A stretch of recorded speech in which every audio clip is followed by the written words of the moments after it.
Hola a todos, ¿cómo están? Feliz lunes. Muchas gracias por estar con nosotros. Esto es La Esposa del César.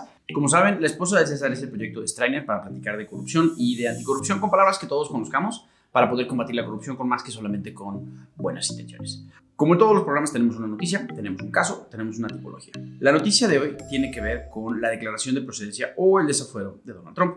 Y esta noticia ya la habíamos platicado, pero la verdad es que nos hemos encontrado tanta desinformación y tantas ideas erradas, inclusive gente que piensa que ya no es presidente. Es una cosa muy complicada y hoy, al 23 de diciembre de 2019, era importante o nos pareció importante platicar un poquito sobre cómo funciona este proceso. Bueno, primero vamos a empezar por las cuestiones más básicas. ¿Qué es la declaración de procedencia?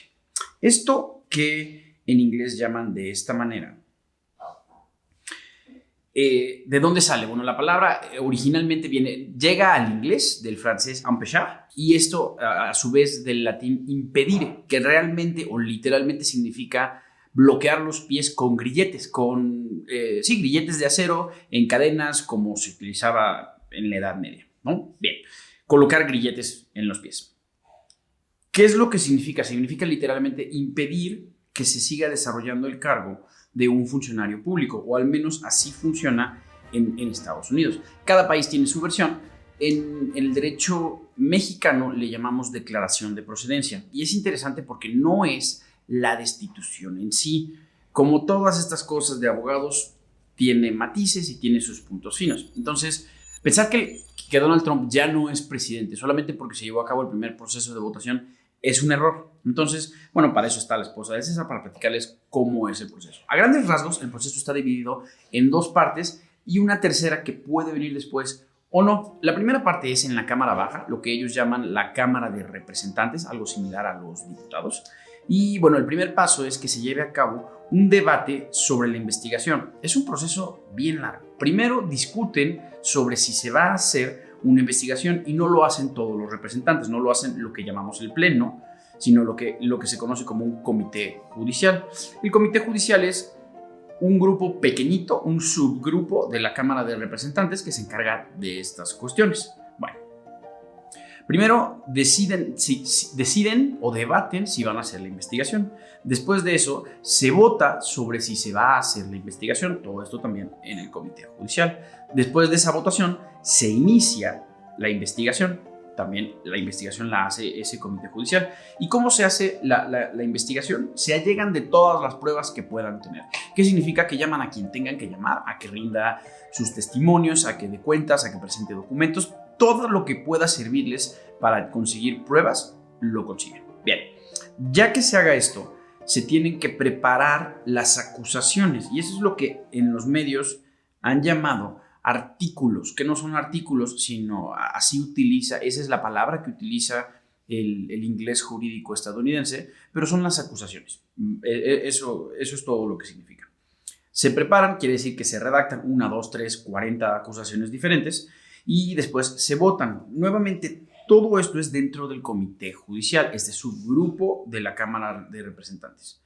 Y se hace así, se hace con un subgrupo para que no tenga que votar 500 personas o 200 personas al mismo tiempo, porque sencillamente llegar a acuerdos sería imposible. Bueno, ya que determinan cuáles son las acusaciones, entonces ahora sí ya se presentan estas acusaciones puntuales, no nada más una idea de yo creo que el presidente se portó mal, sino nosotros como comité consideramos que el presidente cometió este y este y este delito y ahora lo ponemos a su juicio. Y lo que se pone al juicio de la Cámara de Representantes, este paso número 4, en el que se votan las acusaciones, no es si el presidente cometió o no cometió el delito. No, que eso es en el estado en el que estamos ahora. Ahora estamos justo aquí.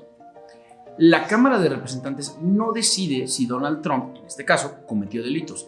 Deciden si, con base en las pruebas que tienen, es probable que haya cometido delitos. Y es tan probable que hay que llevarlo a juicio. Por eso se llama declaración de procedencia.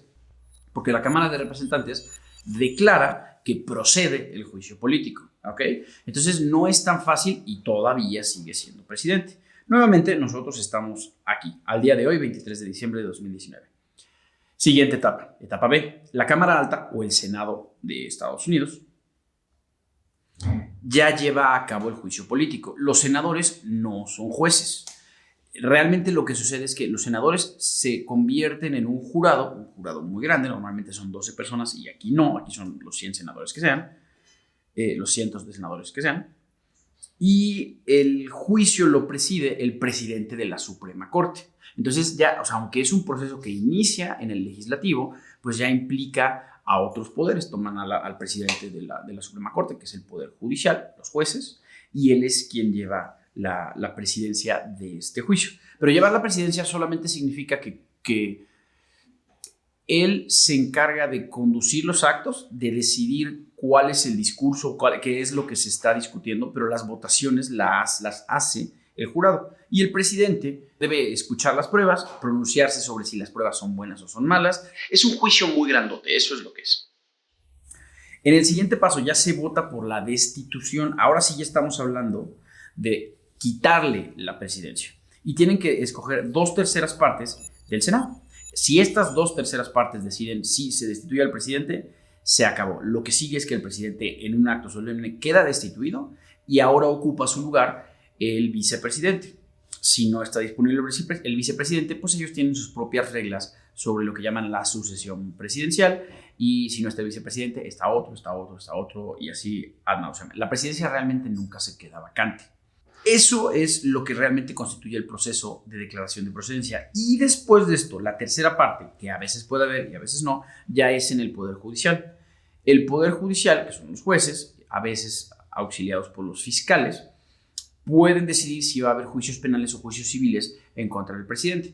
Por decir una cosa, si el presidente cometió un delito muy grave, pues no nada más le van a quitar la presidencia. Por decir, si cometiera el delito de traición y compartiera información con otros países, pues ese delito se debe juzgar e inclusive le pueden dar la pena de muerte. Entonces, después de que venga la destitución, vendría ya un juicio penal o podría ser un juicio civil en su caso, dependiendo de la naturaleza de lo que haya hecho, de qué tan grave sea y de qué tan acreditado esté. La mayoría de las veces, las tres o cuatro veces que se ha utilizado este procedimiento, no se llega a los juicios civiles de parte del gobierno porque, pues francamente, con la destitución es suficiente. Pero bueno, ¿por qué es importante todo esto?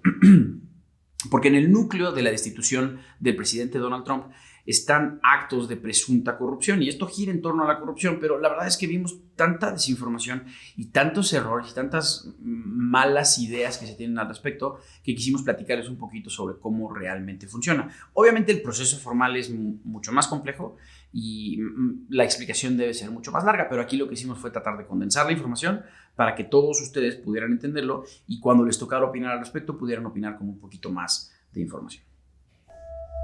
Vamos al caso.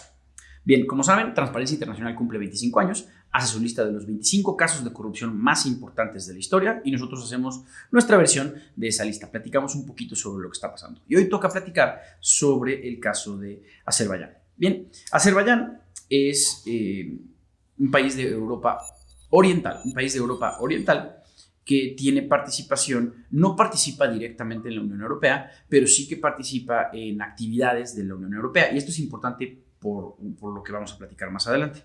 En el caso de Azerbaiyán, lo que sucedió es que ellos, para acceder a cierto estatus, a veces inclusive a financiamientos, a préstamos, a pertenecer a ciertos clubes de otros países, pues tienen que acreditar que se portan bien. Esa es la versión simple de las cosas. Y uno de los grandes problemas que tenía Azerbaiyán, o que sigue teniendo, son las cuestiones de derechos humanos, como muchos países emergentes lo suelen tener. Bueno, ¿qué es lo que pasa? Que la Asamblea Parlamentaria del Consejo de Europa evalúa a estos países con respecto a sus derechos humanos y con base en eso ayuda a otros organismos a tomar decisiones. Un ejemplo muy tonto, el Banco Mundial te va a prestar dinero. Bueno, pues eso depende de la opinión que dé acerca de tu país el Consejo de Europa. Y si el Consejo de Europa da una opinión desfavorable, pues sencillamente no te prestan dinero o no te permiten participar en ciertas actividades, etcétera, etcétera, etcétera.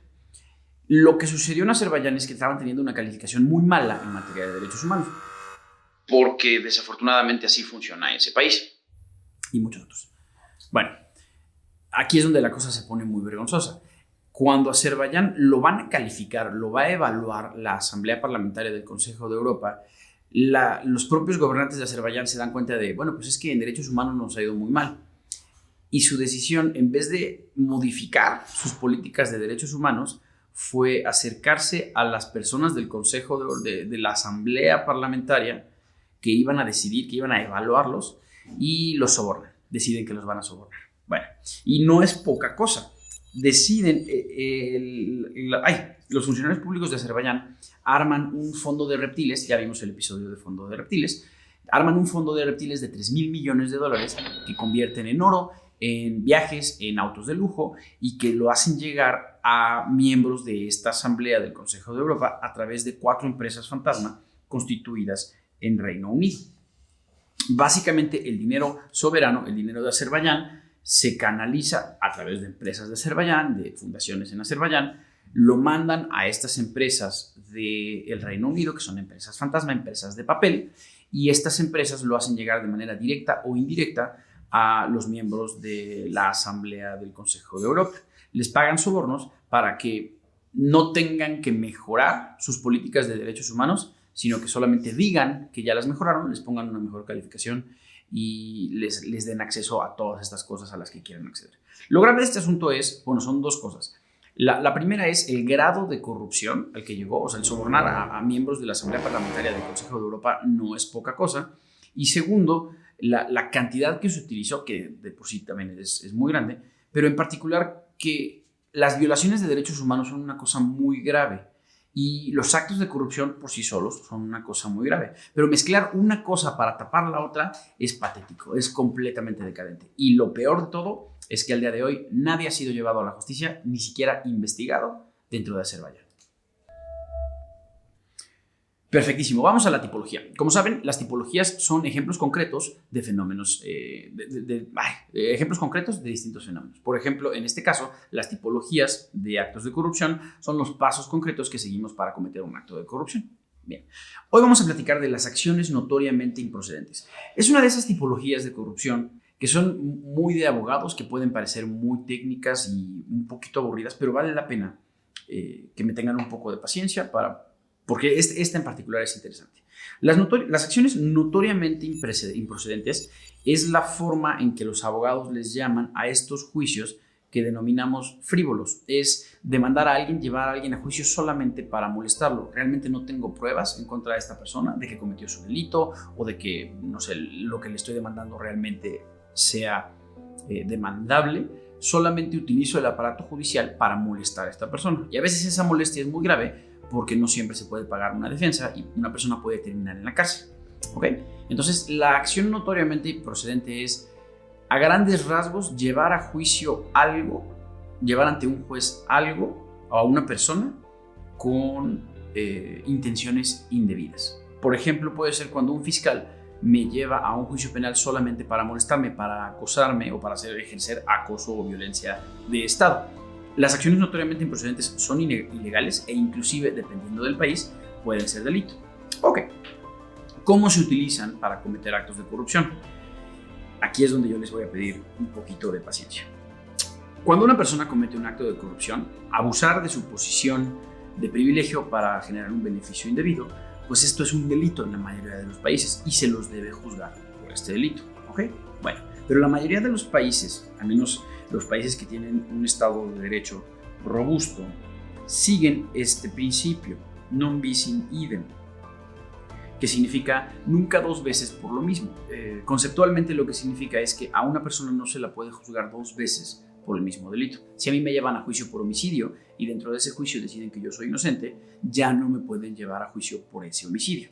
Por otro delito sí, por delitos diferentes sí, por actos diferentes sí, pero por ese no, porque si no el resultado sería que voy a estar eternamente en los tribunales si es que así lo quiere hacer un fiscal. Si el fiscal quiere usar su poder para acosarme, para ejercer acciones notoriamente improcedentes, lo puede hacer. Entonces este principio protege a los imputados, a los investigados, a los acusados, de que se los atropelle. Es algo muy importante y muy, muy necesario en el derecho, pero ese principio también se puede abusar. ¿Cómo se puede abusar? Bueno, supongamos que yo soy el director de una paraestatal. Eso significa que yo soy un funcionario público. Las paraestatales son empresas de gobierno. Es una empresa que funciona como una empresa privada, pero el dueño es el gobierno y quienes trabajan en esa empresa son funcionarios públicos.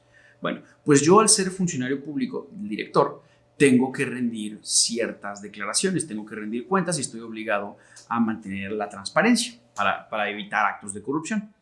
Una de las cosas que debo hacer es declarar cómo es mi patrimonio, cuáles son mis intereses y cuáles son mis conflictos de interés, para que la gente, el pueblo, sepa quién soy y cuál es mi posición con respecto a ese cargo que tengo, si me voy a portar bien o no me voy a portar bien. Bueno, presentar declaraciones de patrimonio, lo que tengo, de lo que soy dueño, cuando son falsas, eso puede ser un delito, pero al menos es una falta administrativa, es ilegal. Mentir sobre esas declaraciones es ilegal. Y aquí es donde la cosa se pone interesante. Si yo me encuentro en una situación en la que pues es indefendible, si yo soy este servidor público y me doy cuenta de que una investigación sobre mi patrimonio no va a ser favorable, tal vez lo que yo puedo hacer es aprovechar mi posición de poder para controlar la narrativa, para controlar el discurso y hacer que los fiscales o los investigadores ejerzan esta acción, forzarla a que la ejerzan en mi contra. Yo mismo le hablo al fiscal y le digo, llévame a juicio, por favor. Pero todos somos amigos y todos somos muy corruptos. Entonces yo le pido a este fiscal o a esta investigadora que me lleve a juicio, que me haga una investigación y cuando me exonera, y que me exonere porque somos amigos muy corruptos, cuando me exonera, no me exonera la fiscal, no me exonera el investigador, me exonera, me libra de responsabilidad el Estado. Entonces, bajo el principio de non bis in idem, ya no se me puede volver a juzgar. Es un poco como adelantarse a un posible acto de justicia, de aplicación de justicia, utilizar más corrupción para tapar la corrupción y lograr esa exoneración. Y significará que por ese acto en particular ya no se me puede molestar. Es gravísimo porque es muy difícil encontrar ejemplos concretos de esto. Y es difícil porque es difícil saber cuáles son las intenciones de los fiscales o de los investigadores. Cuando hablo de investigadores administrativos, es decir, no criminales, no penales. Y es muy complicado saber que su acción es notoriamente improcedente porque realmente depende de las intenciones con las que lo haga. Entonces, tenemos el acto de corrupción original. Tenemos la acción notoriamente improcedente que se ejerce de manera corrupta y que tapa el acto de corrupción original y que me exonera para poder utilizar este principio. Eso por sí solo ya trae consigo un acto de corrupción detrás de la acción improcedente. Detectar ese acto de corrupción es casi imposible porque se tiene que tener acceso o se tiene que poder probar cuáles son las intenciones del investigado y del investigador. Y esto es gravísimo porque los estados de derecho, los países serios, necesitan estos principios, necesitan estas reglas. Pero cuando hay gente de esta categoría, de este nivel de corrupción, pues significa que lo van a poder abusar. Bueno, pues eso es todo por hoy. Muchas gracias por estar con nosotros. Los dejo como siempre con lo siguiente. Todos los actos de corrupción se deben denunciar. Por favor, alcen la voz, pero hay que hacerlo con mucho cuidado. Si no están seguros de que lo que están viendo es un acto de corrupción o no están completamente convencidos de que su seguridad está garantizada, no hagan nada. Acérquense a quien les pueda ayudar. Con mucho gusto nos pueden escribir a info@strainer.mx y vamos a estar encantados de ayudarles, pero por favor, cuídense mucho. Nuevamente, esto es La Esposa del César. Yo soy Michelle Bien y que tengan feliz lunes.